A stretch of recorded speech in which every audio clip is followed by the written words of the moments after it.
পুরুষ মানুষের একটু কথা বলবো। পুরুষ মানুষ আসলে খুবই অসহায়, কারণ তারা রাগ করে বা ফেবরায় যেতে পারে না। পুরুষ মানুষ আসলে সবসময় ছাত্র। বউ মনে করে মা শিখিয়ে দিয়েছে, মা মনে করে বউ শিখিয়ে দিছে। ছোটবেলায় মা বলতো, বাবু তুমি কিচ্ছু বোঝো না। বড় হওয়ার পর বউ বলে, তুমি কিচ্ছু বোঝো না।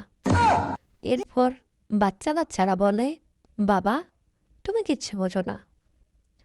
পুরুষ মানুষ আসলে বোঝেই না তাদের বোঝার বয়সটা কখন।